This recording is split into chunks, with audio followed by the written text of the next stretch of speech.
Slow Burn Media and Evergreen Podcast presents Who Killed, a podcast that provides a voice for the voiceless. Hello and welcome to episode 136 of Who Killed. I am your host, Bill Huffman, and this is a Slow Burn Media and Evergreen Podcast production. On this week's show, we are going to take a look back at a case from 1978.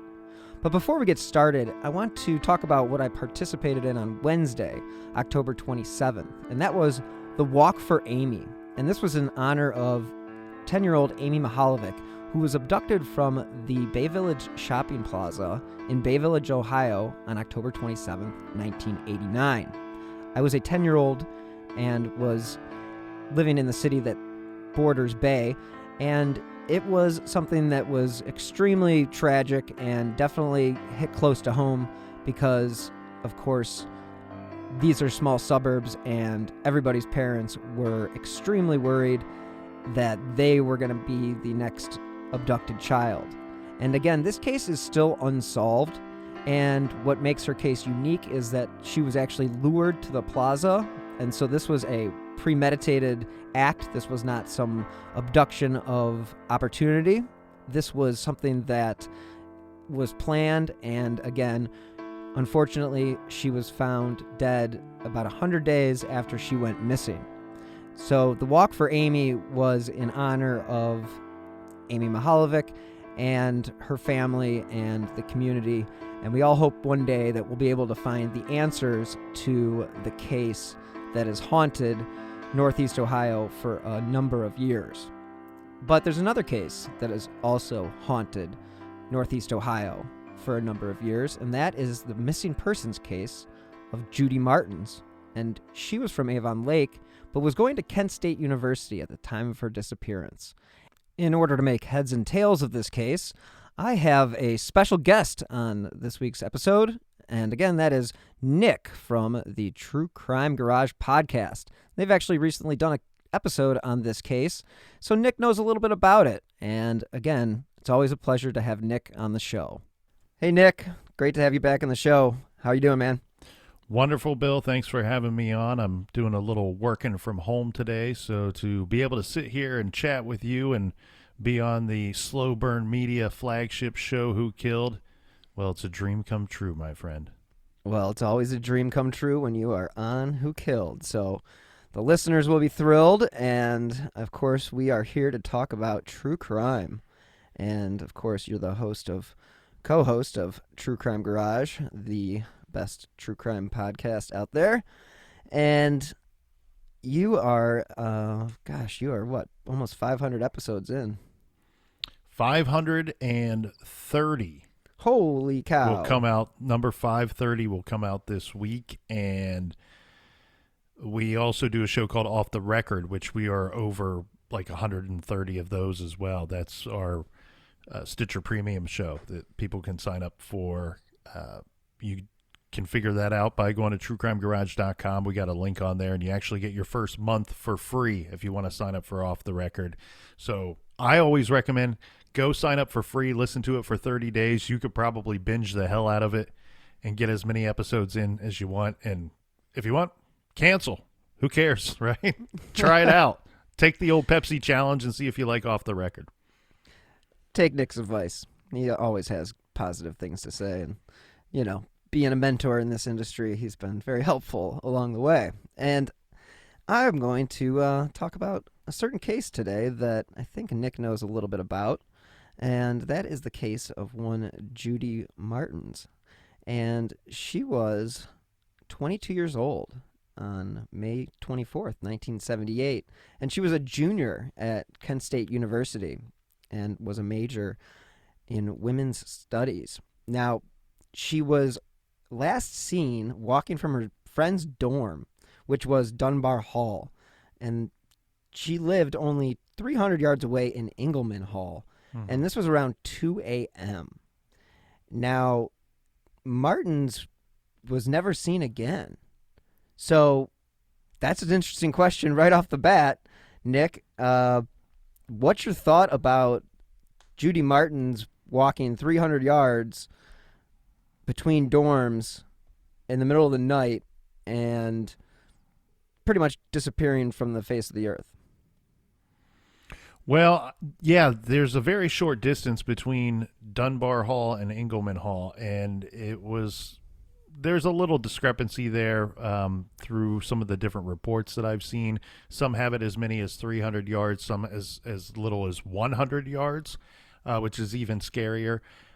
From my understanding, the Kent State University campus has changed dramatically since when did this case take place? 1978.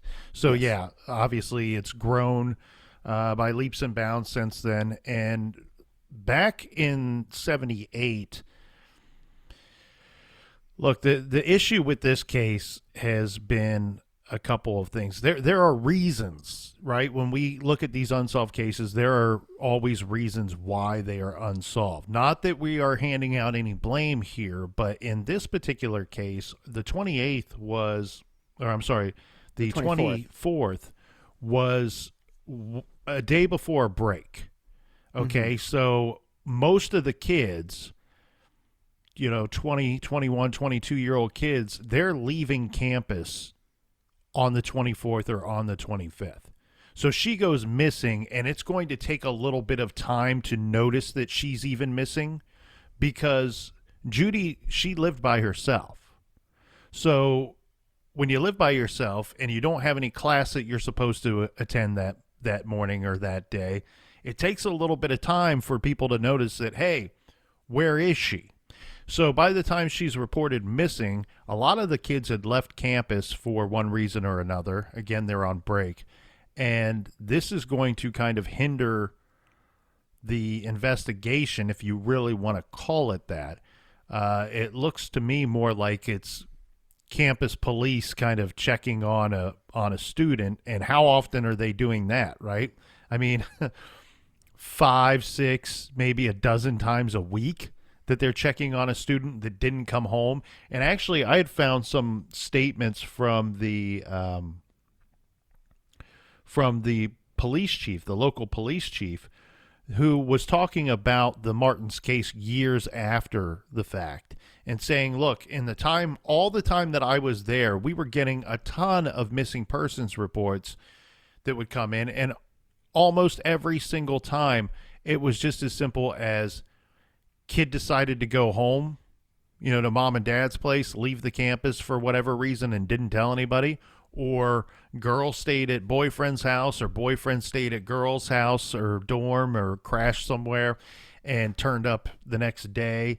So this was something that was really difficult for them, because she goes missing, and this is really the only person in the course of years and years and years of this police chief working there that she goes missing, and then they never see her again. They never find her, locate her. In any of the cases they had ever had leading up to that and beyond that, they had always found the person, and many times within just a few hours. So we get a difficult case here because, one, there's delay in knowing that she's missing to report it. So before anybody's even looking for her, there's delay. And then two, once we go around and start asking questions, hey, who saw her? Where was she last? What was she wearing? Those typical questions. Where may she be? By the time you're going around and you have the local PD asking those questions, well, a lot of the people were already gone from the campus. So that's going to really kind of screw up your investigation as well. She was supposed to go on some kind of trip. Yeah. Yeah, she was supposed to go to New York with 2 of her friends. Yeah, and one kind of thing that's a little confusing here in this case as well is that there's really kind of 2 different stories of the knowing that she's missing. Okay, so one version has it that she was to go home to her mom and dad's house in Avon Lake and pick up a vehicle, that this would be a new vehicle for her that I believe her parents purchased for her. That was the story from the family. Now, the story from the friends and PD was that she was to go on this trip and this would be with a couple of her girlfriends, go out to New York for kind of like a long weekend, and doesn't show when they're supposed to leave for that trip. So they notice something's wrong. I don't want to confuse anyone, because I want to be clear here. There's very likelihood that both stories could be accurate, that she was going to pick up a vehicle at some point on that long weekend and also go on that trip as well. So, but one thing I did do, I didn't speak with any of the family in this case. Sadly, going off of memory here, Bill, I believe both of her parents are probably deceased by this point. I know her father is.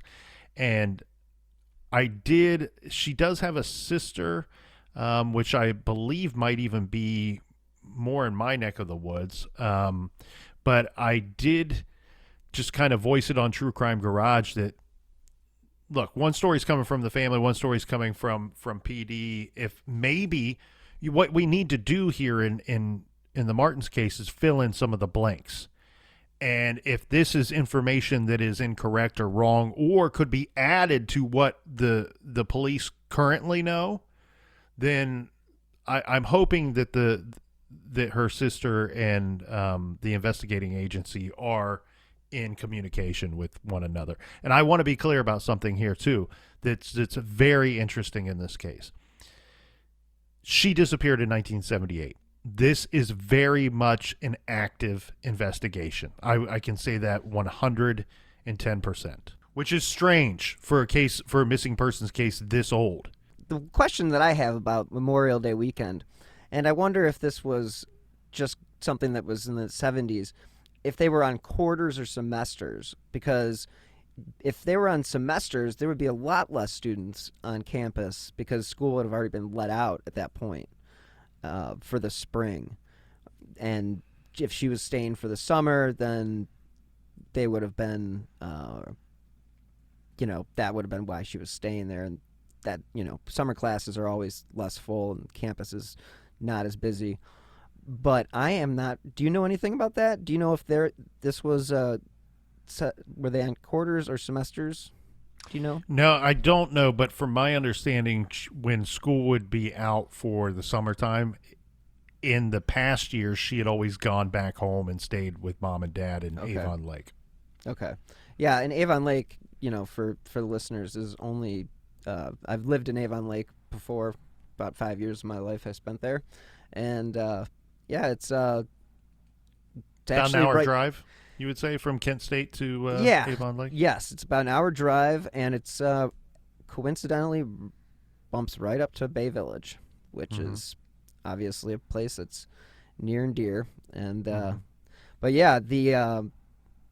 she grew up in Avon Lake, and the whole thing about them not reporting her missing, I mean, that really is where I think the whole investigation kind of hits a speed bump right off the bat. I mean, when you're not finding somebody or going after, like, if you don't even realize that somebody is considered missing until a few days have already gone by. I mean, what do they say? The first 48 hours are the most important, and those 48 hours were not even being investigated. I would say that her killer had a pretty good getaway time frame, and again, that's just so weird that she would be. I'm so confused on the fact that she would disappear in such a short walk from her dorm, from the dorms. I mean, it's just so weird, and I just think that Judy herself, I mean, she was, I'd mentioned before, she was a major in women's studies, but she was also an art major. And one of the things that I saw that she was wearing when she disappeared was a red wig that they were just kind of goofing around with. And, it just kind of brings you the innocence to understand what is going on here. I mean, this is just a 22-year-old girl. She's an RA. I mean, clearly a responsible person. I mean, if you're an RA at college, you are generally not the party girl. That's just the way that I've always seen it. When I was in school, the RA was always the responsible one. That's the person you go to for help in any situation. So she was clearly responsible. Now, she also, when she went missing, and they did finally go into her, her dorm room, all of her belongings were still there. Like, none of them, she had no money missing. She didn't have any of her makeup was still there. I mean, it didn't look like she had taken off, and nobody thought that she would be, a runaway or anything like that. I mean, do you think there's any chance that she could have just decided to pick up and leave? I mean, you've talked about the Brian Schaefer case in Columbus, and that's still that's an interesting case too, and he's never been seen again as well. I mean, is there any chance in your mind that she could have just decided to pick up and leave? Well, I don't want to squash the rest of the story for you, but 0. I would put that number at 0 for Judy Martins. And from what I've been told by, this is secondhand information, but maybe even third-hand information if we're being spot on here, but Judy was, in my mind, the perfect college student. Okay, you're right about the what you said about her being responsible. She absolutely was responsible. But what I mean by my vision of the perfect college student would be Judy. Like, she could be the life of the party. Mm-hmm. She could be the most entertaining, outgoing person when she didn't have to be responsible. When it came to her responsibilities and her duties and her schoolwork and her classes and working toward her degree, everybody says she was right on. There was no one better. Like, she was committed and she was responsible. But when it came to being outgoing and being the life of the party, she could do that. She could flip that switch, and a lot of people can't. And that's something that she could do, and that's why I think she was such a likable person. She was a person that had many, many friends. She was very popular. And you're right. The confusion here, as I pointed out, and as you're understanding, is the lapse of time has really kind of messed up this case. There's also a lot of weird stuff on this case as far as when you look at it from all of these years later, right? When you look at it 40 years later, it takes on a different appearance than what it had in 78, 79, and 80. So when people fire up the old internet machine and get looking at this case, the first thing you're going to see is a photo of Martins, and she's smiling, good-looking college kid. But the strange thing is she is kind of wearing a costume that night almost. She's wearing a red wig, and she's dressing herself up. And from the people that saw her that night, one thing that I found fascinating about this case was everyone kind of kept using the same word, which was bizarro to me. They kept saying, yeah, she was kind of dressed like a hooker. Or sometimes she would dress like a hooker. Now, what I kind of took from that, Bill, was that I think that was maybe even her words. That this was like a getup that she would put on to go out and party. Now, like, this is my hooker look.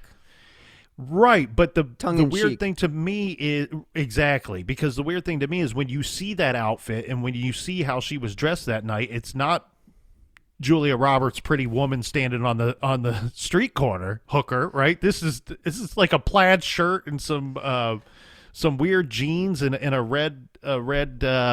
This is more like the Skid Row type of hooker.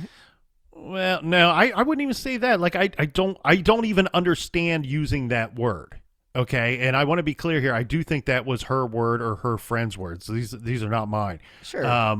To me, it looks to me more like a small town girl from a nice area, and that's about where her mind goes when she thinks of a hooker, like or how one would dress, how a sex worker would dress. So, but that statement kept coming up with any of these people that saw her that night. Now, what I think is bizarre about this case is that when you review it 40 years later, almost all of the missing persons posters, flyers, and online information about her features the photo taken from that night where she's wearing this wig. So she doesn't actually even look the way that she actually looked. You see what I'm saying? Yeah. How weird that is. Like you're going to put out a picture of how one looks over and over again to try to get some information to has anybody seen this person? Well, the one that goes around today is primarily a picture of her wearing a wig and smiling and wearing a bunch of makeup, and she's a beautiful young woman, but doesn't look naturally, does not look the way she looked that night when she went missing. And the other thing that's tricky here too is you say May 24th. But let's be clear. The whole evening starts on May 23rd. She goes out to dinner with some friends, and then she's going to go party and hang out with some of her friends at this which one of the dorms was it that she was hanging out at? Was it Dunbar? I think she was, I think she was at Dunbar, and she was going back to Engelman, I think. So Dunbar Hall was an all-male dorm, and her dorm, that Engelman, was an all-female dorm. And so she was over kind of hanging out with some male friends that she had. These are people that she's known for quite some time. And from my understanding, the way that the timeline plays out and the events of that night, she's kind of hopping from dorm to dorm and going around and kind of talking to these different guys that she knows. And in some cases, there might be one guy there or two guys there. But most of the information online will say that she went missing on May 24th, and that's all fine and well and good and everything. But the reality of it is we don't know exactly what hour she went missing by. So to say that at 2 a.m. she was walking from dorm A to dorm B and somebody grabbed her or she vanished in that short walk in the middle of the night is a bit of a, it's a good story to tell, but it's probably not factual. Mm-hmm. Something happened through the course of her night with people that she knew. And that is what has ultimately led to her disappearance, not this walk from dorm to dorm.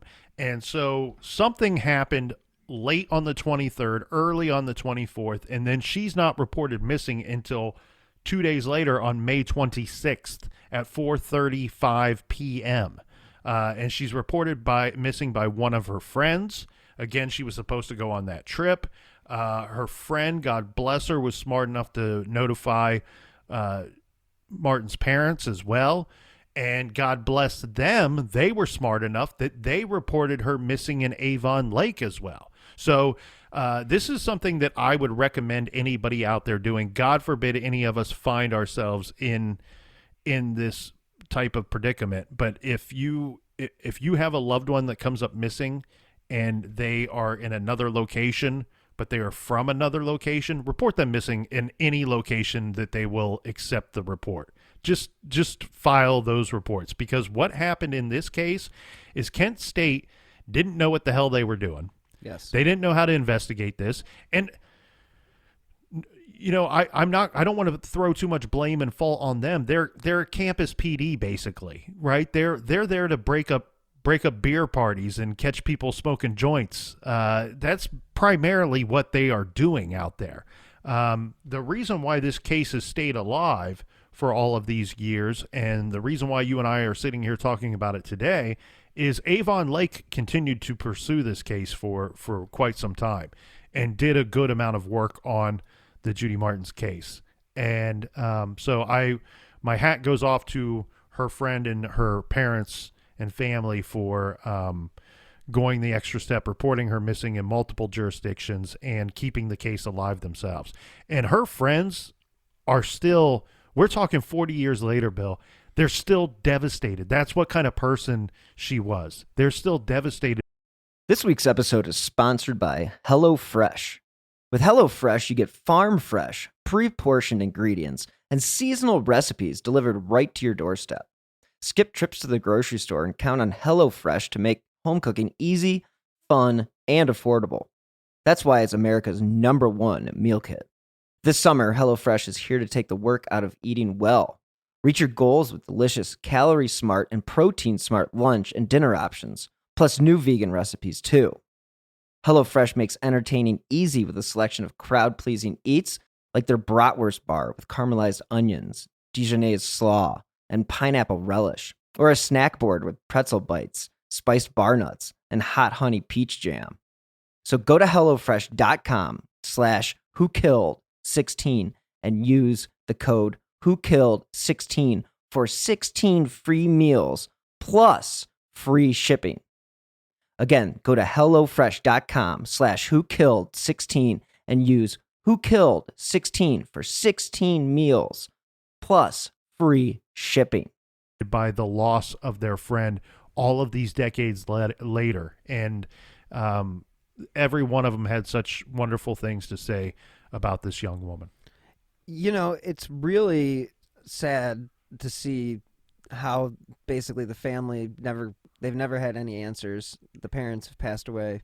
The interesting thing that I've seen in the research, and I can see where the confusion comes in about what her plans were for the weekend, because you do see reports of, she was going to go home that weekend, according to her siblings, but according to her friends, they were going to New York. So yeah, there are different theories on that particular what she was actually going to be doing that weekend. So I'm a little interested in getting some clarity on that, but it is definitely important for a family like Judy's to do exactly what you just said, and that is report her missing in multiple jurisdictions, because then you get kind of all hands on deck. And not that see, the thing about 1978, which is also, it's just that era, man. Like, I hate to say it, but like, people did kind of just sort of disappear every once in a while and then come back, but she just wasn't that type of person. That's where this case hinges on. I think the Kent State Police, you see some reports where, the family met with the president, a week after the disappearance, and, they left the meeting unimpressed, thinking, they were just doing a kind of like a PR job trying to cover, their tracks. And, clearly there was something that happened at Kent State that they were still trying to recover from. But again, it is a drop of the ball by authorities when they just make assumptions off the bat. Again, like, okay, she's missing, but again, how much did the Kent State Police take that seriously? I think, like you said, the Avon Lake Police took it a lot more seriously, because they're not a college town. They're a suburb of Cleveland, and you know what? They've got time and cops that aren't there to break up beer parties, and they're not campus police, man. I mean, it's just, they're real police.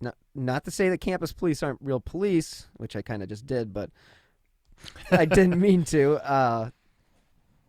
It's just more of like I think it depends on the location, and it depends on the department. True.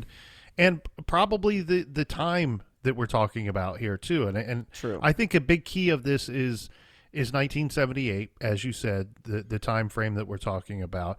And yeah, Avon Lake certainly took this a little more seriously. And I say that word because I don't know a better substitute. I just don't think that Kent State knew what it was that they were looking at. I don't think that they understood how to even conduct this type of investigation because of the lay of the land. A college is a natural place for people to disappear, and not for nefarious reasons. They disappear because they ain't liking school so much and they decide to go home, or they jump ship at some point and decide to go off. And, young adults are impulsive, and we've all been there and we've all done that. And I can understand the campus police going, this probably really isn't anything here. And, even if it is, we really don't know what to do with it. So, like, one thing in particular, when you referenced her dorm room, and look, her parents would be terrified to know and be told early on in this case that, yeah, we went into her dorm and it didn't look like anything was missing. And she had eyeglasses and things, purse and things that that her family says she would have taken with her had she chose to go somewhere. And those items were still left behind in her dorm room. One thing that I find fascinating about this case, though, too, while we're talking about items and possessions, is from my understanding, Bill, she's wearing a particular getup that night. This is the weird case where you can actually see. You can see what the person was wearing on the last night that anyone is saying that they saw her alive and well. Most of the time, that's not the case. Most of the time, you're getting a picture of somebody with the description of what they were wearing or what their belongings were at the time that they were believed to last have been seen. So here we get the images on her. We get that wig, we get the getup. I think she even had some kind of costume type dress, or not dress, but purse with her that night. And nowhere in the Kent State investigation or the Avon Lake investigation have they said that they found any of these items as well. And when I say that this case is an active investigation, I want to assure you it very much is, which makes me feel good, because oftentimes 40 years into a case, they're not active at all. This one very much is active, but we need to be pointing out to the listeners here so that there's no confusion about it. We're not looking for Judy Martins at this time, unfortunately. We're looking for her remains. And this case is really at a standstill until her body or remains are recovered. Now, I did see that her brother and her sister both submitted their DNA to the national database, in case there is a missing or unidentified body that is recovered. So at least there is definitely, and again, that just happened. I mean, I think they did that in the past few years, but still, I mean, that's like, clearly they're still involved, and clearly there are people still interested in seeing resolution to this case. Back to the campus police, you also have to wonder how many people were, because it was a holiday weekend, did they have more people on staff, or did they have less people on staff because of the holiday? And if it was less people, then, how many people do you have to investigate a possible missing persons? But again, it's college, and it is not even that. It's not even an insult to say they may have been like, well, she'll turn up, like, I can see, because there's no blood, there's no sign of a struggle, there's no evidence that a crime had been committed other than the circumstantial fact that her belongings were still there, the fact she wore contact lenses and her eyeglasses were left behind, and the fact that she, didn't show up where she was supposed to be. But those are all things that don't point to necessarily a crime, especially if that's not what you're thinking about as a campus police officer in 1978. Serial killings and stuff like that, I mean, I know that was in the era of Ted Bundy and all that, but were they thinking like that? I mean, it doesn't sound like it. I mean, at least I'm from my perspective of the research, it doesn't look like they took it as seriously as they could have.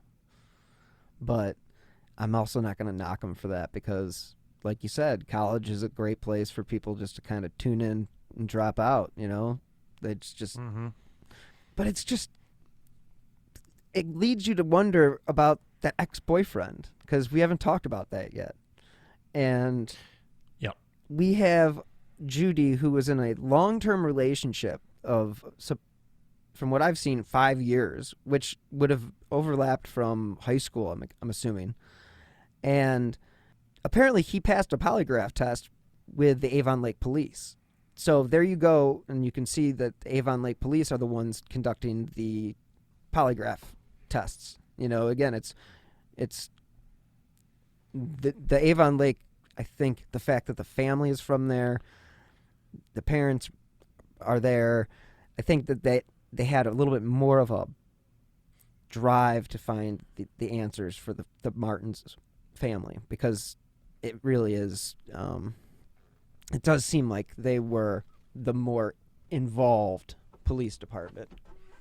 Yeah, 100%. And my guess here is, look, they lived in Avon Lake, and Judy grew up there, and so there's a chance they either personally knew an officer or a detective, or just know each other from growing up or living in the same tight-knit community. And part of that, though, too, Bill, is so Jim Young is or was Martin's boyfriend. Okay.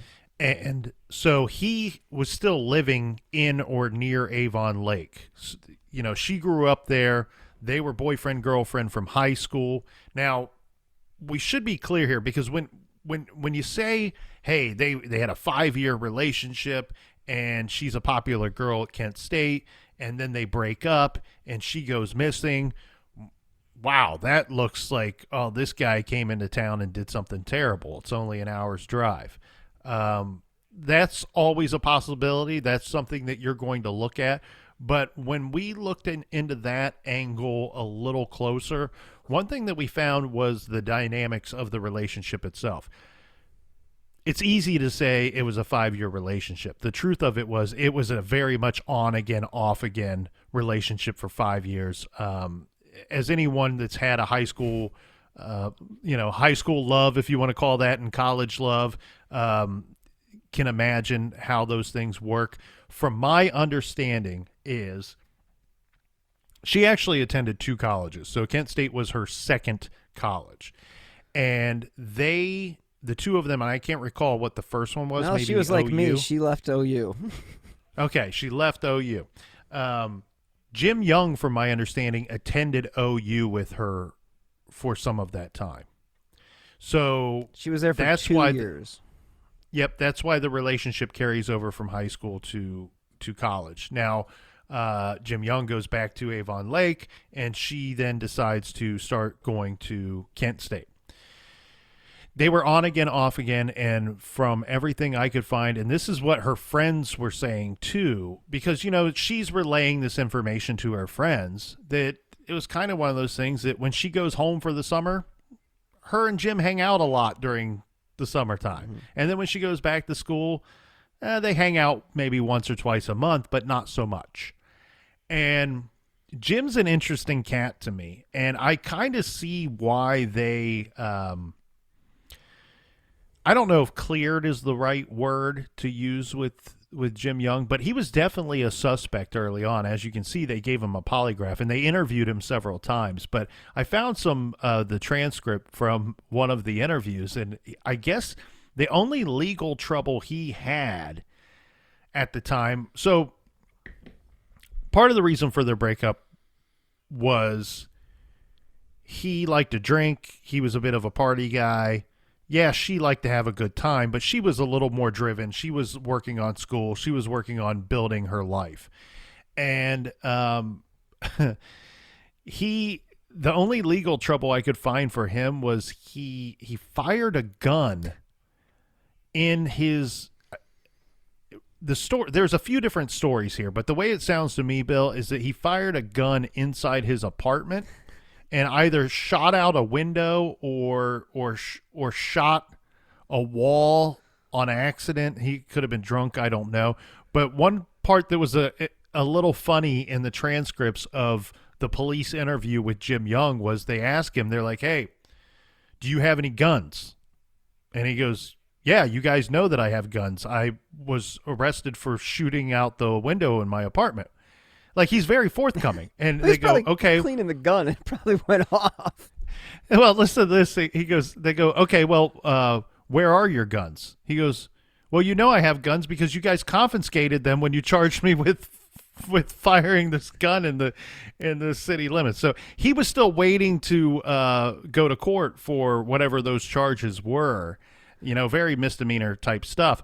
But his guns that he openly tells the police, yeah, I have guns and firearms, but they're in your possession because I'm waiting to go to court for these charges. So, and you referenced serial killer, and I'm imagining that you, in your research there, you came across probably the name of a serial killer that has been tied to Posey. This case. Yeah. Yes, and that it would be one William John Posey Jr., and he had lived actually just about 10 minutes from the Kent State University campus. And one of the interesting things about Mr. Posey is that he pleaded guilty to the abduction and murder of an Illinois woman. And I just said Illinois. Illinois woman. He was convicted of the kidnapping of Iris Brown in 1981. Now, Brown, who disappeared in 1976, was never located. Now, that sounds familiar. This is from the Charlie Project. In 2008, Posey admitted he had murdered her. He never faced charges in the Martins' case, but is considered a person of interest due to his criminal history and his proximity to where she disappeared. And I cannot disagree with that one bit. What are the chances of Judy living, I don't know, within a 10-minute drive of a serial killer? I mean, I guess it's possible that he wasn't involved, but what are your thoughts on this interesting character? So in that profile of him, how many people did it say that he killed? Was it 2 or 1? I think he got convicted of 1. Because I think at a later he's done date multiple, he confessed. Yeah, he's done to another murder. Yeah. I don't think he was ever charged with it, but I think he admitted to another murder. Okay, and so the reason why he was never really charged with the other one, I think he was actually charged and convicted of the one victim's kidnapping, but never of her murder. And then later he confessed to, he's like, yeah, I killed her. So William Posey's an interesting cat. As you said, he lives in or near Avon Lake at the time that Martins goes missing. Near Kent. Yeah, near Kent, I'm sorry. And so is there a chance that he's, the random killer that you're looking for, and it's a random attack, and he just kind of snatches her up on the way home, on her walk home? She's walking home by herself in the middle of the night, attractive young college student. Yeah, there's a possibility. I would put the possibility at very somewhere in the margins of slim to none. And I state that simply because the Martins case is an active investigation. The current agency that is working this case is not Kent State so much, not Avon Lake so much. It's the U.S. Marshals, okay? And this is a pretty top-notch organization right here. You don't mess with the Marshals. Now, the Marshals became involved in the Martins case because of William Posey. So if you look, his victims were in different states, okay? And that's part of the reason why the U.S. Marshals had to get involved. Now, the U.S. Marshals get involved, and they're starting to hear these rumors of, oh, well, he was in the area at the time that Martins went missing, and, oh, we believe he has another victim that he kidnapped, and her body's never been located. But the reason why he was never officially convicted of the murder, only the kidnapping of the one victim, is because he confessed all these years later to this murder. He was terminally ill. This was essentially a deathbed confession. This dude was not a great guy. Obviously, he murdered 2 women. But when we say kidnapped, if you look at those 2 cases, they're quite different than the Martins case. Both of those victims had the unfortunate commonality of knowing William Posey. These weren't random victims that he snatched up somewhere. These were people that he knew and that he killed. He's one of the rare types of serial killers that kill people that they know. And so he killed these two different young women. You know, so Martins kind of fits the victimology profile for this Posey guy, but he's making a deathbed confession. What is a deathbed confession? A deathbed confession is you're trying to get right with God before you have to die. Because if you didn't receive proper punishment here, you might be getting it at the next place that you go to. And Posey wanted to try to get right. And so my guess here, Bill, is if Posey was our guy, we wouldn't be sitting here talking about an unsolved Martins case. He would have confessed to it. And he basically said, he was questioned about it. And he said, I did these other ones. I didn't do this one. And he has no reason to not confess to this one. And in fact, in the one girl's case where they never found the remains, he physically actively tried to help them locate the remains. They just, due to the time that has gone by, were unable to do so. And so Posey's an interesting part of the story, but he's just that, an interesting part of this story. Another interesting part to the story is the claims that she was alive and well. Oh, yeah. And decided to start living on the streets and become a street worker, sex worker herself in the greater Cleveland area. Yeah, I saw that theory. I'm like, what? That seems like a far-fetched. The more I looked into that was a very interesting lead, because wasn't it her brother that went up and actually tracked down this particular person? On everybody's mind on the local level. We're talking early 80s. The newspapers were still a big deal back then. And so this was a story that most people read. And one night, a working girl gets booked in the Cleveland jail, comes in. She looks somewhat like Miss Martins. And so somebody phones in at a tip and says, hey, I think we arrested the girl that's been missing for all these years. And so they get up there and they start talking to this girl, and she does not deny being Judy Martins. So that's going to start a whole weird part to this story. But the family ends up meeting this young woman and says, they felt bad for her. And it's weird because it sounds to me, what adds to the public's confusion on this case is that the early reports state that Judy's mother said that, yes, this is Judy. And her brother and father are like, nope, it's not. And sometimes, look, love is blind, my friend. We all know that. And when you are hurting, when you are heartbroken, you will see things and do things and wish for things so badly to be true, and almost try to will them into existence. But it's really a tragic story all around, because you talked about her family and the brother and sister giving their DNA, providing DNA to law enforcement. And this is because you're absolutely right, Bill. They got no answers in this case for 40 years. No answers. All they ended up getting was some additional questions and then additional heartbreak. And this young woman that was picked up in Cleveland was unfortunately drug addicted, and just another sad part to the story.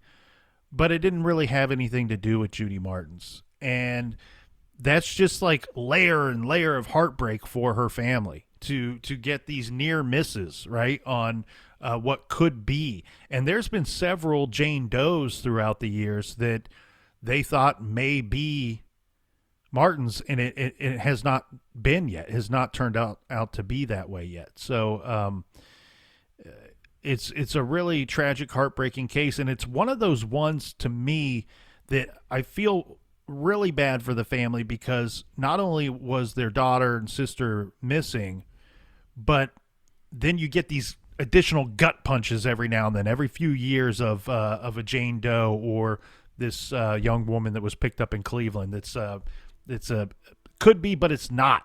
Just another blow to the heart there. And that is all the time that we have for this week's episode. So many thanks to Nick from the True Crime Garage podcast for joining me. And again, part 2 will conclude next week, next Friday. As always, I drop new episodes on Fridays. And if you guys enjoy this podcast, you can help support the show by using my PayPal username at WilliamHuffman3, or you can do it via the Venmo app with my username at Bill-Huffman-3. Now, every contribution, big or small, does help keep these shows on the air. Now, you can help support the show by leaving a 5-star review as well on Apple Podcasts or wherever it is that you listen to your favorite shows. Now, those 5 stars do help keep the important cases that I cover, such as Amy's, in the spotlight. And again, if you want to stay up to date on the cases that I have covered, as well as the new shows that I have coming down the pipeline, please follow me on Twitter at BillHuffman3. So thank you guys so much again for listening. And as always, until next time, be healthy and stay safe.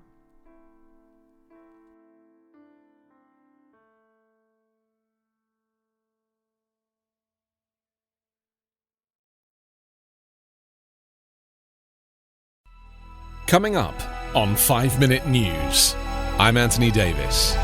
You might think it's partisan because maybe it's critical of one side or the other, but it's not. It's just the truth. And I think that's also something that's kind of unusual for Americans listening to the radio or to podcasts, because the news landscape in the States has been so partisan for so many decades. So 5 Minute News is verified, truthful, independent, unbiased, and essential world news daily.